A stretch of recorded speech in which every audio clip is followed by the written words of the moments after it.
Hello my dear students, myself Vidyashri. I am Business Studies lecturer in Alpha Pre-University College, Krishnarajanagar. This is my 10th video class. The chapter is 7 Directing. In the last video class, you learnt about the meaning of communication, definition of the communication and elements of the communication process. What is the communication? Communication andre enu? The word communication is derived from the Latin word communis. The communis means common understanding.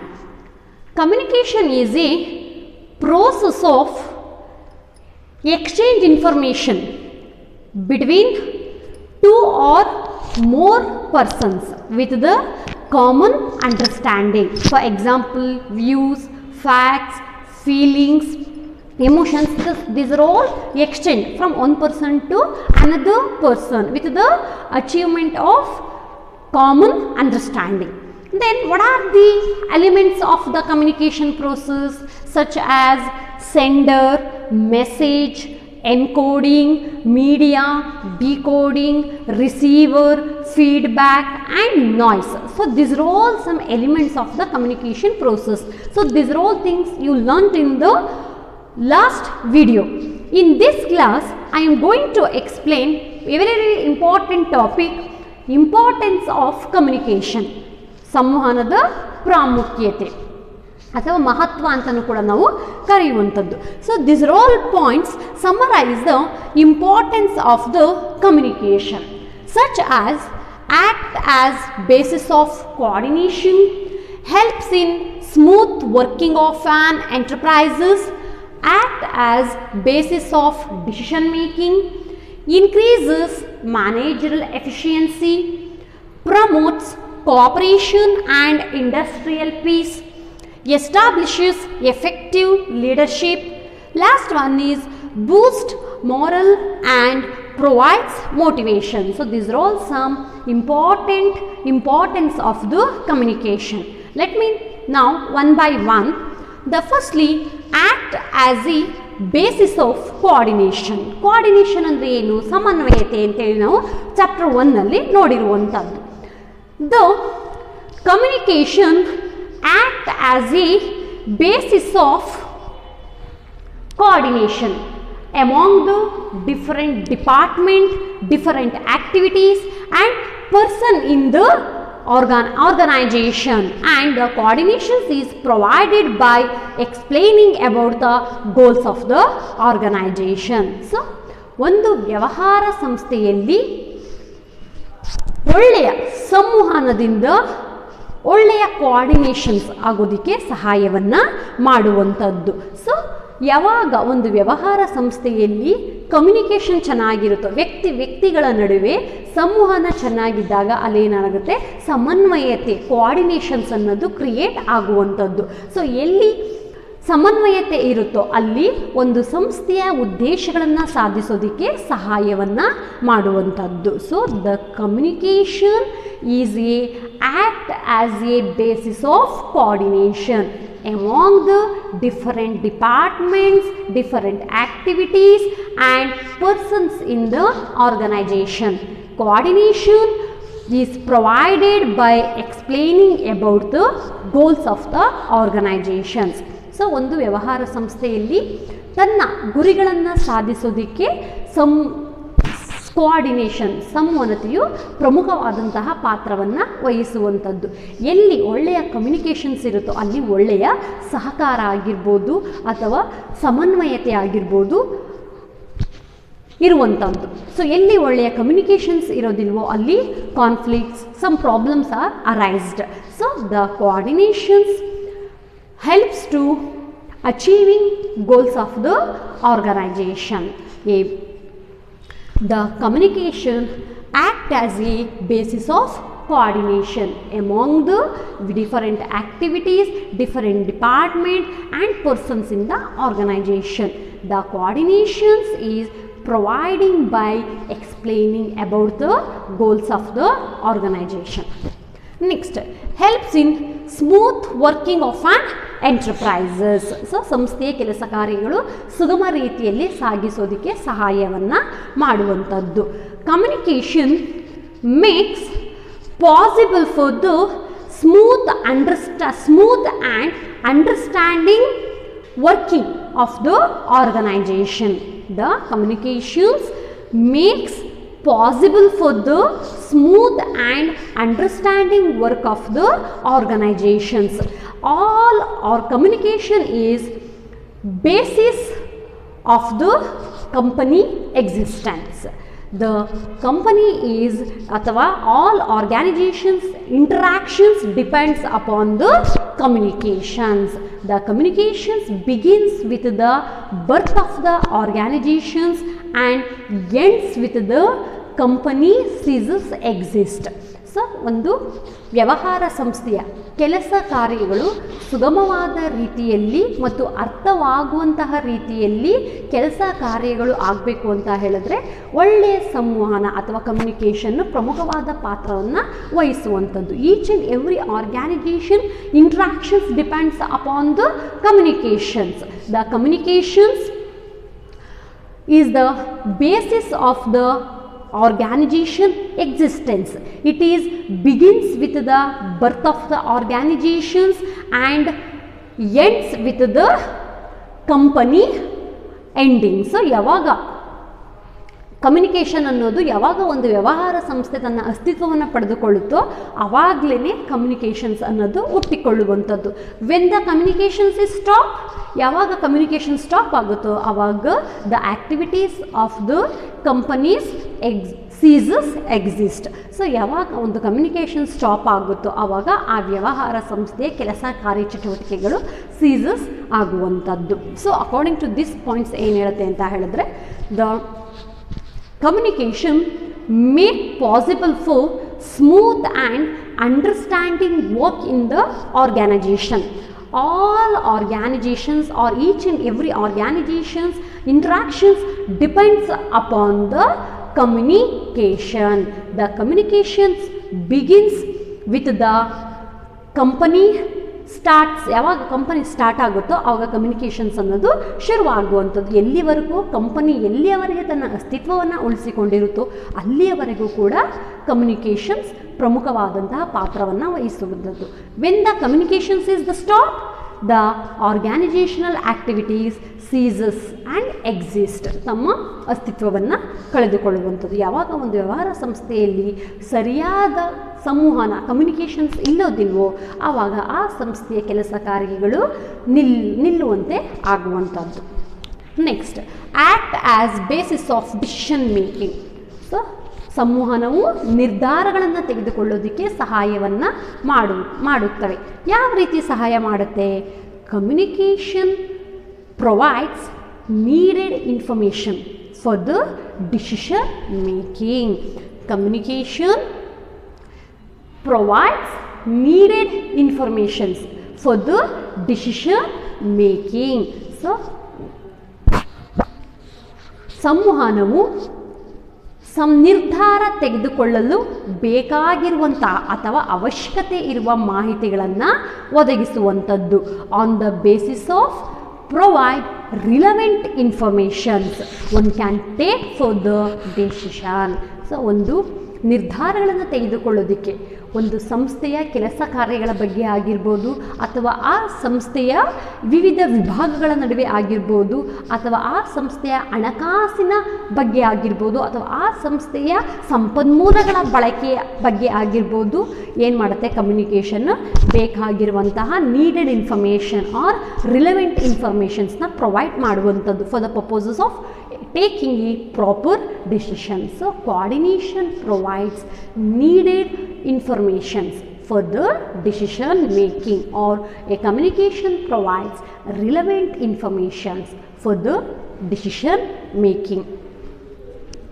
Next, increases managerial efficiency.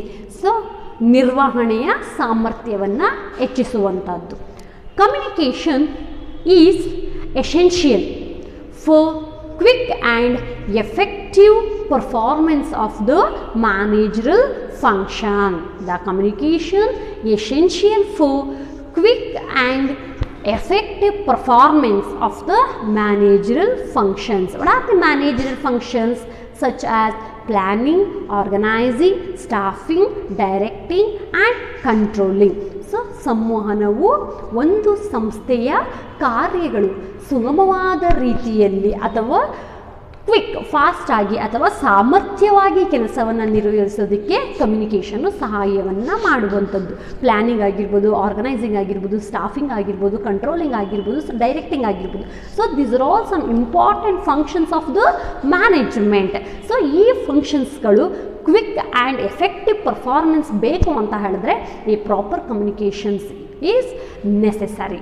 So the communication is essential for quick and effective performance of the managerial functions.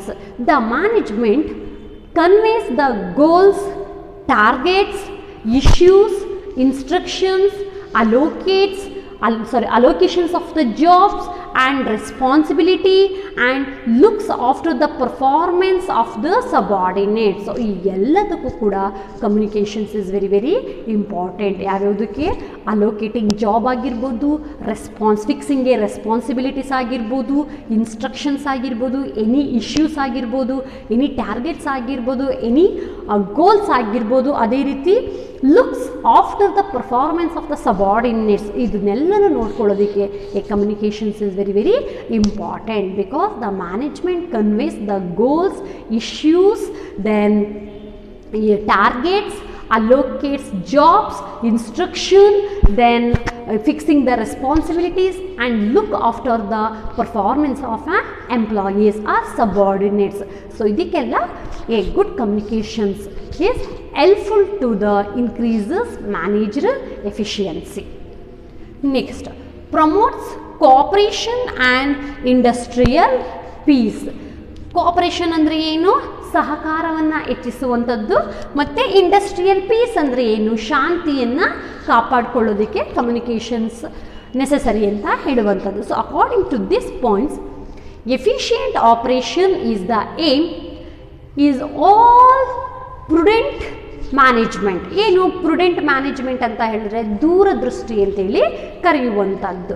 So ತುಂಬ effective ಆಗಿ ಇರುವಂಥದ್ದು. So efficient operations is the aim is of all prudent management. It may be possible only there is an industrial peace. The industrial peace in the factory and mutual cooperation between the management and workers. So a good communications helps to a good relationship.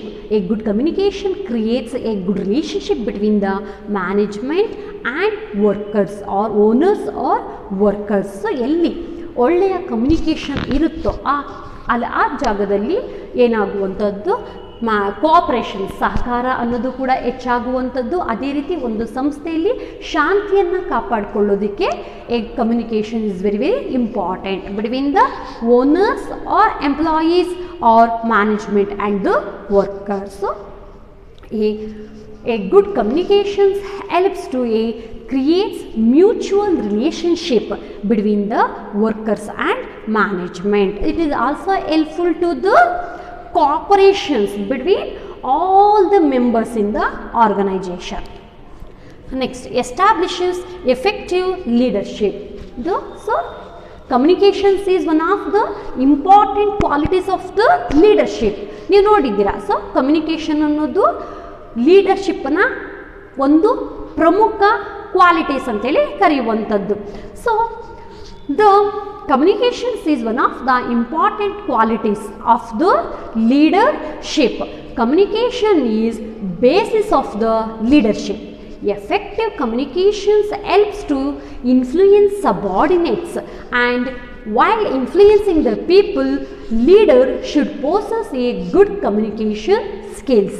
So ಯಾವುದೇ ಒಬ್ಬ ನಾಯಕತ್ವವನ್ನು ವಹಿಸಿಕೊಂಡಿರುವಂತಹ ವ್ಯಕ್ತಿಯು ತನ್ನ ಫಾಲೋವರ್ಸ್ಗಳನ್ನ influence, ಅವರ ನಡವಳಿಕೆಗಳ ಮೇಲೆ ಪ್ರಭಾವ ಬೀರೋದಕ್ಕೆ ಒಳ್ಳೆಯ ಕಮ್ಯುನಿಕೇಷನ್ ಸ್ಕಿಲ್ಸನ್ನು ಹೊಂದಿರುವಂಥದ್ದು. So a communication is the basis of leadership. Effective communications helps to influence the subordinates. While influencing the people, leader should possess a good communication skills. So, ಯಾವ ವ್ಯಕ್ತಿ ನಾಯಕತ್ವವನ್ನು ವಹಿಸಿಕೊಂಡಿರ್ತಾನೋ ಆ ವ್ಯಕ್ತಿಯು ಒಳ್ಳೆಯ ಕಮ್ಯುನಿಕೇಷನ್ ಸ್ಕಿಲ್ಸನ್ನು ಹೊಂದಿರಬೇಕು. ಯಾವಾಗ ಆ ವ್ಯಕ್ತಿ ಒಳ್ಳೆಯ ಕಮ್ಯುನಿಕೇಷನ್ಸ್ನ ಹೊಂದಿರ್ತಾನೋ ಆ ವ್ಯಕ್ತಿ ಬೇರೆಯ ವ್ಯಕ್ತಿಗಳ ನಡವಳಿಕೆಗಳ ಮೇಲೆ ಪ್ರಭಾವ ಬೀರೋದಕ್ಕೆ ಸಾಧ್ಯ ಆಗುವಂಥದ್ದು. Effective communications helps to the leader influence the subordinates. While influencing the people, leader should be possess a good communication skill. Next, boost moral and provide motivation. So boost moral ಅಂದರೆ ಏನು? ನೈತಿಕತೆಯನ್ನು ಹೆಚ್ಚಿಸುವಂಥದ್ದು. ಪ್ರೊವೈಡ್ ಮೋಟಿವೇಶನ್ ಅಂತ ಹೇಳಿದ್ರೆ ಪ್ರೇರೇಪಣೆಯನ್ನು ನೀಡುವಂಥದ್ದು. So according to this points, communications helps to boost morale of the employees and managers. Communications helps to boost morale and employees and managers. An efficient system satisfy the subordinates needs and wants. A good communications helps to know the employees needs and wants, and a good communications helps to satisfy the needs and wants of the employees or subordinates. So it is a good communications assist the work of in their adjustment with the physical and social aspects of the work. ಒಂದು ಸಂಸ್ಥೆಯ ಭೌತಿಕ ಮತ್ತು ಸಾಮಾಜಿಕ ಕೆಲಸಗಳನ್ನು ನಿರ್ವಹಿಸೋದಕ್ಕೆ ಸಂವಹನವು ಸಹಾಯವನ್ನು ಮಾಡುವಂಥದ್ದು. ಯಾವ ಸಂಸ್ಥೆಯಲ್ಲಿ ಒಳ್ಳೆಯ ಸಂವಹನವು ಇರುತ್ತದೆಯೋ ಅಂತಹ ಸಂಸ್ಥೆಯಲ್ಲಿ ನೌಕರರು ಮತ್ತು ಮಾಲೀಕರ ನಡುವೆ ನೈತಿಕತೆಯನ್ನು ಹೆಚ್ಚಿಸುವಂಥದ್ದು. ಸೊ ಅದೇ ರೀತಿ ಎಲ್ಲಿ ಒಳ್ಳೆಯ ಕಮ್ಯುನಿಕೇಷನ್ಸ್ ಇರುತ್ತೋ ಆವಾಗ ಏನಾಗುತ್ತೆ, ಸಬಾರ್ಡಿನೇಟ್ಸ್ ನೀಡ್ಸ್ ಮತ್ತು ವಾಂಟ್ಸ್ ಏನಿದೆ ಅಂತೇಳಿ ಫೈಂಡ್ ಔಟ್ ಮಾಡೋದಕ್ಕೆ ಸಾಧ್ಯ ಆಗುವಂಥದ್ದು. ಯಾವಾಗ ಅವರ ನೀಡ್ಸ್ ಮತ್ತು ವಾಂಟ್ಸ್ ಏನಿದೆ ಅದನ್ನು ಸ್ಯಾಟಿಸ್ಫೈ ಮಾಡಿದಾಗ ಏನಾಗ್ತಾರೆ, they people can motivated to increase their performance. It is helps to achieving goals of the organizations. So according to this point ಏನು ಹೇಳುತ್ತೆ ಅಂತ ಹೇಳಿದ್ರೆ, communications helps to boost morale of the employees and the managers. ಅದೇ ರೀತಿ an efficient system helps to know the needs and wants of the subordinates, and communications helps to satisfy their needs and wants of the employees or subordinates. So these are all some importance of the communications. First is ಹೇಳ್ತೀನಿ, act as a basis of coordination. The communication is a act as basis of coordination among different departments, activities and the persons in an organization. A good communications is provided by explaining about the goals of the organization. Next, helps in smooth working of an enterprises. Communications make possible for the smooth and understanding working of the organization. Each and every organization interactions is depends upon a good communications. The communications start with the company begins and it is ends with the continuity. It is a continuity till company is closed. So ಅದೇ ರೀತಿ the communications, in case communications is stopped, in that time the organization's activity becomes ceases. Next, act as basis of decision making. A good communications helps to providing needed or relevant information for the decision making. Next, increases managerial efficiency. Communications is essential for quick and effective performance of the managerial functions such as planning, organizing, staffing, directing and controlling. The management conveys the goals, then targets, issues, instruction, allocate jobs and responsibility and look after the performance of an employees. So a good communications helps to increases managerial efficiency. Next, promotes cooperation and industrial peace. Efficient operations is the aim of all prudent management. It may be possible only when in the industrial peace. So when the industrial peace in the factory, it may helps to creates mutual cooperation between the owners and workers. Next, establishes effective leadership. The communications is the important qualities of a good leader. So communication is the basis of leadership. Effective communications helps to influence the subordinates, and it is helps to know the customers' needs and wants. So ಅದೇ ರೀತಿ effective communications helps to influence the subordinates. While influencing people, leader should be possess a good communication skill. Next, boost morale and provides motivation. A communications helps to the boost morale of the employees and the managers. A good communications helps to a manager to know the subordinates' needs and wants and satisfy their needs and wants of the subordinates. The next topic is types of communication. ಸಂವಹನದ ವಿಧಗಳು. The communication mainly classified into two categories, such as formal communication and informal or grapevine communications.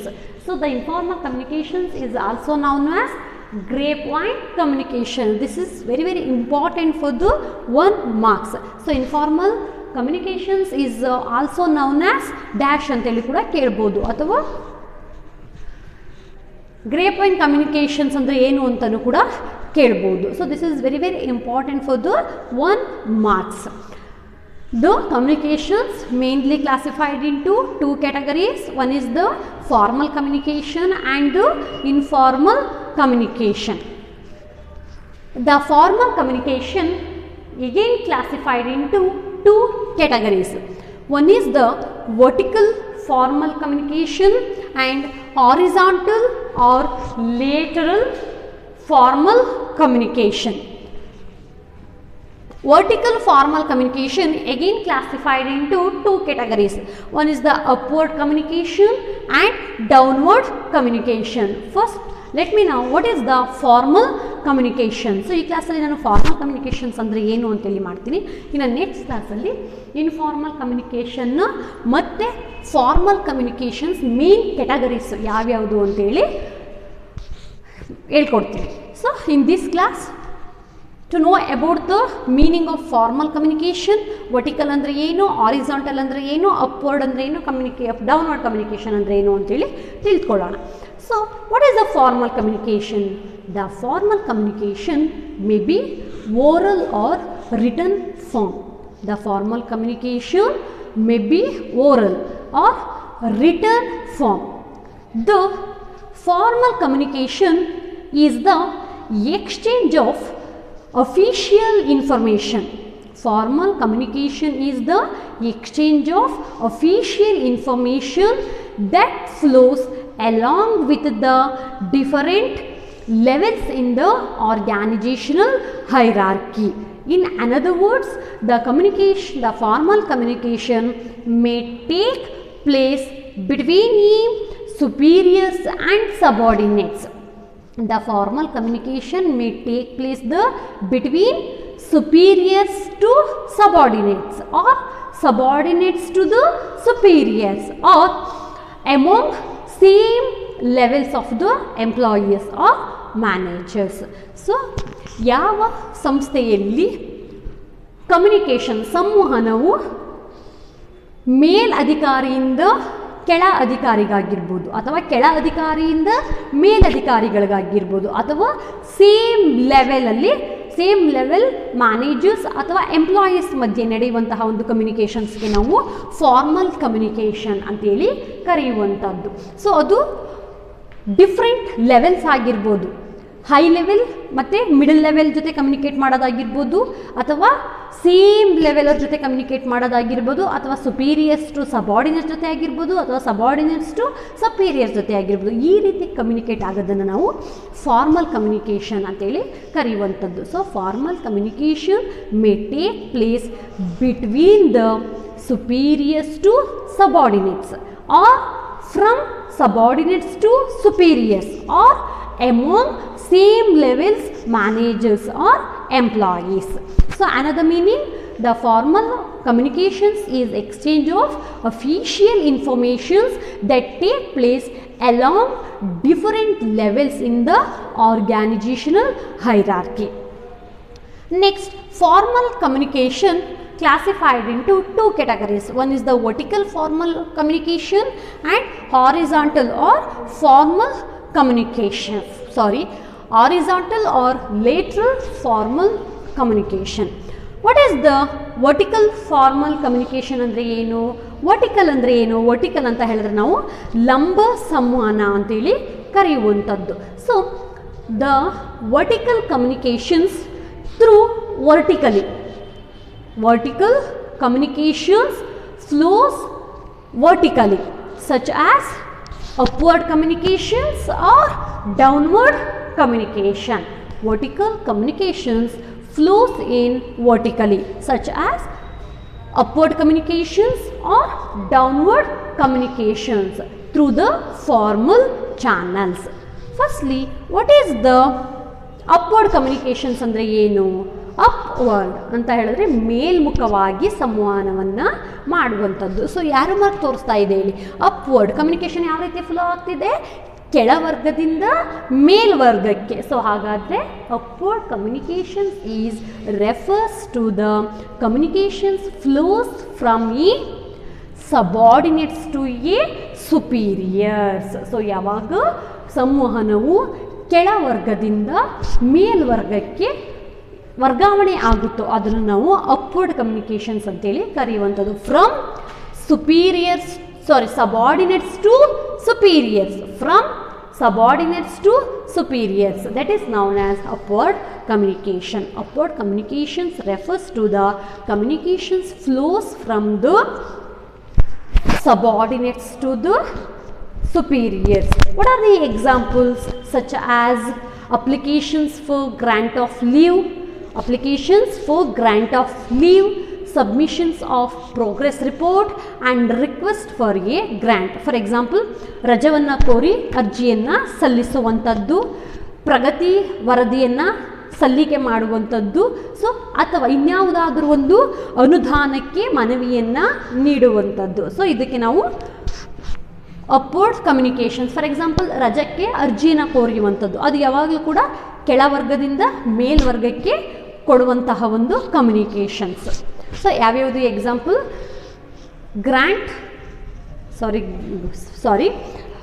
Applications for grant of leave, then submissions of progress report, then request for grant. So these are some examples of the upward communications. Next, downward communications andre ಏನು? What is the downward communications? The downward communications flows from the superiors to subordinates. Superiors to subordinates. ಯಾವಾಗ communications ಮೇಲ್ವರ್ಗದಿಂದ ಕೆಳವರ್ಗಕ್ಕೆ ಅಧೀನದಲ್ಲಿರುವಂತಹ ವ್ಯಕ್ತಿಗಳಿಗೆ flow ಆದರೆ ಅದನ್ನು ನಾವು downward communications ಅಂತೇಳಿ ಕರೆಯುವಂಥದ್ದು, ಕೆಳಮುಖ ಸಂವಹನ ಅಂತೇಳಿ ಕರೆಯುವಂಥದ್ದು. ಸೊ ಯಾವಾಗ ಸಂವಹನವು ಮೇಲ್ ಅಧಿಕಾರಿಯಿಂದ ಅಧೀನ ಅಧಿಕಾರಿಗಳಿಗೆ ಸಂವಹನವನ್ನು ನಡೆಸುವಂಥದ್ದು. ಫಾರ್ ಎಕ್ಸಾಂಪಲ್, ಏನನ್ನೆಲ್ಲ ಮೇಲಧಿಕಾರಿಗಳು ಕೆಳ ಅಧಿಕಾರಿಗಳಿಗೆ ಯಾವ್ಯಾವ ರೀತಿ ಕಮ್ಯುನಿಕೇಷನ್ಸ್ನ ಮಾಡ್ಬೋದು? ಸಚ್ ಆ್ಯಸ್ ಗಿವಿಂಗ್ ಆರ್ಡರ್ಸ್ ಆಗಿರ್ಬೋದು, ಸಜೆಷನ್ಸ್ ಆಗಿರ್ಬೋದು, ಗೈಡ್ಲೈನ್ಸ್ ಆಗಿರ್ಬೋದು, sending notice to the employees to attend a meeting ಆಗಿರ್ಬೋದು. ಸೊ ಅದೇ ರೀತಿ orders, subordinates to employ to assign the work ಆಗಿರ್ಬೋದು, ಪಾಸಿಂಗ್ ದ ಗೈಡ್ಲೈನ್ಸ್ ಆಗಿರ್ಬೋದು. So these are all some examples for the downward communications.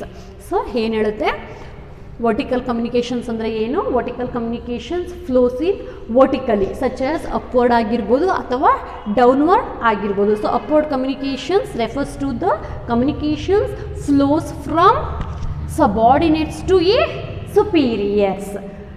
So such as applications for grant for leave, then submissions of progress reports, then submissions of progress reports and request for the grants. In a downward communications, downward communications is refers to the here the communications flows from the superiors to subordinates such as or passing orders, then guidelines, meeting, then sending notice to the employees to attend a meeting, suggestions. So these are all comes from the superiors to the subordinates. Next, horizontal or lateral formal communications. Horizontal andre ಏನು? So vertical lines ಯಾವ ರೀತಿ ಬರುತ್ತೆ? Vertical upward ಆಗಿರ್ಬೋದು ಅಥವಾ downward ಆಗಿರ್ಬೋದು. ಅದೇ horizontal ಯಾವಾಗಲೂ ಕೂಡ same level. Here the communications flows from the same level employees are the workers. ಇಲ್ಲಿ ಕಮ್ಯುನಿಕೇಷನ್ಸ್ ಅನ್ನೋದು ಯಾವಾಗಲೂ ಕೂಡ ಸಮತಲ ಸಂವಹನವು ಒಂದು ವಿಭಾಗ ಅಥವಾ ಇನ್ನೊಂದು ವಿಭಾಗದ ನಡುವೆ, ಒಂದು ವಿಭಾಗ ಇನ್ನೊಂದು ವಿಭಾಗದ ನಡುವೆ ಕಮ್ಯುನಿಕೇಷನ್ಸ್ನ ಮಾಡುವಂಥದ್ದು ಅಥವಾ productions managers communicating with the production managers regarding the quality of the products, price of the products, such as the product design. So ಇದ್ರಗಳ ಬಗ್ಗೆ ಕಮ್ಯುನಿಕೇಟ್ ಅನ್ನ ಮಾಡುವಂಥದ್ದು. So horizontal communications is refers to the it take place between one departments to another departments, or it may take place same levels in the organizations. For example, a production managers communicating with the production department such as regarding the products, such as product design ಆಗಿರ್ಬೋದು, product delivery ಆಗಿರ್ಬೋದು, ಅಥವಾ schedule of the products ಆಗಿರ್ಬೋದು, ಅಥವಾ quality of the products ಆಗಿರ್ಬೋದು. So ಇದು ಒಂದು ವಿಭಾಗ ಇನ್ನೊಂದು ವಿಭಾಗದ ನಡುವೆ ನಡೆಯುವಂತಹ ಒಂದು ಸಂವಹನಕ್ಕೆ ಹಾರಿಜಾಂಟಲ್ ಆರ್ ಲೇಟ್ರಲ್ ಫಾರ್ಮಲ್ ಕಮ್ಯುನಿಕೇಷನ್ಸ್ ಅಂತೇಳಿ ಕರೆಯುವಂಥದ್ದು. ಸೊ ನಾನು ಇಲ್ಲಿಗೆ ಇವತ್ತಿನ ಕ್ಲಾಸು ಸ್ಟಾಪ್ ಮಾಡ್ತೀನಿ. ನಾನು ನೆಕ್ಸ್ಟ್ ಕ್ಲಾಸಲ್ಲಿ main categories, main types of the formal communications ಅಂದರೆ ಏನು, ಯಾವ್ಯಾವುದು, ಅದೇ ರೀತಿ ಇನ್ಫಾರ್ಮಲ್ ಕಮ್ಯುನಿಕೇಷನ್ ಟೈಪ್ಸ್ಗಳು ಯಾವ್ಯಾವುದು ಅನ್ನೋದನ್ನು ಎಕ್ಸ್ಪ್ಲೇನ್ ಮಾಡ್ಕೊಡ್ತೀನಿ. ಸೊ ಇನ್ನೊಂದು ಸಲ ಹೇಳ್ತೀನಿ, ಫಾರ್ಮಲ್ ಕಮ್ಯುನಿಕೇಷನ್ಸ್ ಅಂತ ಹೇಳಿದ್ರೆ formal communications is refers to the exchange official informations among different levels in the organizational hierarchy. So in another word, so formal communications may be oral or written. So it may take place between a superiors to subordinates, or from subordinates to a superior, or same levels managers or employees. So formal communication dividing into two, vertical ಮತ್ತು horizontal. Vertical ಅಂತ ಹೇಳಿದ್ರೆ the vertical communications refers to it flows vertically such as upward or downward official channels. So upward communications ಅಂತ ಹೇಳಿದ್ರೆ ಇಲ್ಲಿ communications ಯಾವಾಗಲೂ ಕೂಡ upward ಆಗಿರುವಂಥದ್ದು, ಕೆಳ ಅಧಿಕಾರಿಯಿಂದ ಮೇಲ್ ಅಧಿಕಾರಿಗಳಿಗೆ ಕಮ್ಯುನಿಕೇಟ್ ಆಗುವಂಥದ್ದು. So upward communications refers to the communications is flows from subordinates to a superiors. For example, applications for the grant of leave, submissions of the progress report and requesting for the grants. Next, downward communications. The downward communications is refers to the here communications flows from the superiors to subordinates. ಮೇಲಧಿಕಾರಿಯಿಂದ ಕೆಳಾಧಿಕಾರಿಗೆ communicate flow ಆಗುವಂಥದ್ದು. So ಯಾವ್ಯಾವ ರೀತಿ communicate ಆಗ್ಬೋದು, such as orders ಆಗಿರ್ಬೋದು, suggestions ಆಗಿರ್ಬೋದು, ಅಥವಾ guidelines ಆಗಿರ್ಬೋದು. So horizontal or lateral formal communications is refers to the it take place between one divisions to another divisions. For example, a production manager communicating with the production department such as quality of the products delivery and design of the products. Okay. In this class you learnt about the importance of the communication and types of the communications. In the next class I will be explain main types of the formal communications and types of the informal or grapevine communication. Thank you.